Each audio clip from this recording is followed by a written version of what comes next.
नमस्कार। चलिए आज एक ऐसी कहानी सुनते हैं जो हिम्मत, संघर्ष और आत्मबल की एक जबरदस्त जीत के बारे में है। ये कहानी है शंकर की। तो सवाल ये उठता है कि क्या सच में एक 14 साल का लड़का सदियों से चली आ रही किसी दमनकारी प्रथा को चुनौती दे सकता है? आइए शंकर की कहानी में इस सवाल का जवाब ढूंढते हैं। तो इस कहानी का जो हीरो है वो है शंकर। सिर्फ 14 साल का एक लड़का, लेकिन उसके अंदर ना एक विद्रोही भावना है और वो एक ऐसे सिस्टम में जी रहा है जो उसे हर हाल में दबाकर रखना चाहता है। और इस कहानी की जो जड़ है, जो असली टकराव है, वो यहीं से शुरू होता है।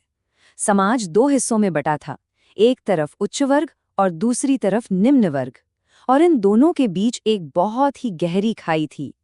शंकर का जन्म इसी दमनकारी माहौल में हुआ था। शंकर के अंदर ये विद्रोह की आग बहुत पहले से जल रही थी। उसने अपनी नानी को वो पारंपरिक गुलामी वाला काम करने से साफ मना कर दिया जो उनसे सदियों से करवाया जा रहा था। ये समझिए कि ये उसके विद्रोह की पहली चिंगारी थी। तो ये छोटी सी चिंगारी आखिर एक बड़ी आग में कैसे बदली? चलिए देखते हैं, क्योंकि एक घटना ने सब कुछ बदल कर रख दिया। तो हुआ ये कि एक दिन शंकर का सामना हुआ ऊंचे वर्ग के लड़कों से। लेकिन इस बार मामला अलग था। शंकर ने हार नहीं मानी। उसने ना सिर्फ उनका डटकर सामना किया, बल्कि पासा ही पलट दिया और उन्हीं को अपमानित होने पर मजबूर कर दिया। और उसी झगड़े के बाद शंकर के दिमाग में एक बत्ती जली। उसे एक बहुत बड़ी, बहुत जरूरी बात समझ में आई। उसे ये एहसास हुआ कि उसके समुदाय को कमजोर बनाए रखने के लिए ही जानबूझकर शिक्षा से दूर रखा गया था। बस उस दिन के बाद से शंकर के लिए शिक्षा का मतलब ही बदल गया। वो अब सिर्फ पढ़ाई लिखाई नहीं थी, वो कमजोरी से ताकत तक पहुंचने का एक जरिया बन गई थी, आजादी का एक हथियार। लेकिन जब आप सिस्टम को चैलेंज करते हैं तो सिस्टम भी तो पलटकर वार करता है ना? और शंकर को अपने इस विद्रोह की एक बहुत बड़ी कीमत चुकानी पड़ी। सजा ये मिली कि हेडमास्टर ने शंकर को स्कूल से निकालने का फरमान सुना दिया। मतलब जिस शिक्षा को शंकर अपनी आजादी का रास्ता मान रहा था, वही रास्ता उसके लिए बंद कर दिया गया। सोचिए हालात कितने खराब हो गए होंगे। उसकी नानी गिड़गिड़ाती रहीं, मिन्नतें करती रहीं, लेकिन हेडमास्टर पर कोई असर नहीं हुआ। उनकी हर गुहार को अनसुना कर दिया गया। ऐसा लगा मानो सारे रास्ते बंद हो गए हैं। और यहीं से कहानी एक ऐसा जबरदस्त मोड़ लेती है जिसकी किसी ने उम्मीद नहीं की थी। जब मिन्नतों से काम नहीं बना तो शंकर ने लड़ने का फैसला किया।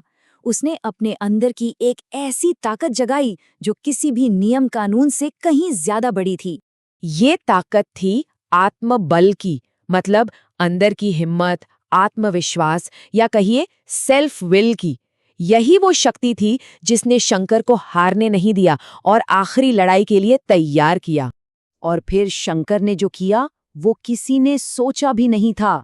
सोच कर देखिए, एक लड़का हाथ में एक मजबूत लठ लेकर, कुर्ते की आस्तीन ऊपर करके स्कूल के ठीक सामने खड़ा हो गया और उस लठ को हवा में घुमाना शुरू कर दिया।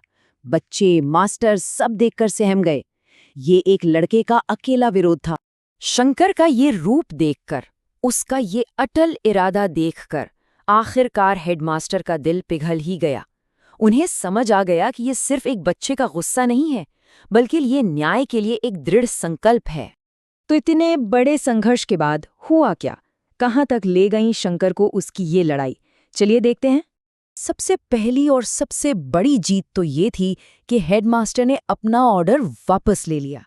शंकर को क्लास में वापस आने की परमिशन मिल गई। उसने अपनी जगह वापस जीत ली थी। लेकिन रुकिए, कहानी यहाँ खत्म नहीं हुई। असली जीत तो अभी बाकी थी। उसी शंकर ने 10वीं का एग्जाम फर्स्ट डिवीजन में पास किया। ये थी उसके आत्मबल की असली जीत। तो इस पूरी कहानी से हम क्या सीख सकते हैं? देखिए, 3 बहुत साफ बातें हैं। पहली कि आत्मबल हो तो सफलता मिलती ही मिलती है। दूसरी, अपने हक के लिए संघर्ष करना ही पड़ता है। और तीसरी कि पढ़ाई यानी शिक्षा जुल्म के खिलाफ सबसे बड़ा हथियार है। आखिर में ये कहानी सिर्फ शंकर की नहीं है, ये हम सबको प्रेरित करती है कि संघर्ष करके ही सफलता मिलती है। ये हर उस इंसान की कहानी है जो मुश्किलों के सामने हिम्मत से खड़ा होता है। और अब जाते जाते एक सवाल, जिस तरह शिक्षा शंकर के लिए एक हथियार बनी, एक इंसान के लिए उसकी अपनी शिक्षा उसे आखिर क्या ताकत देती है, इस पर जरूर सोचिएगा।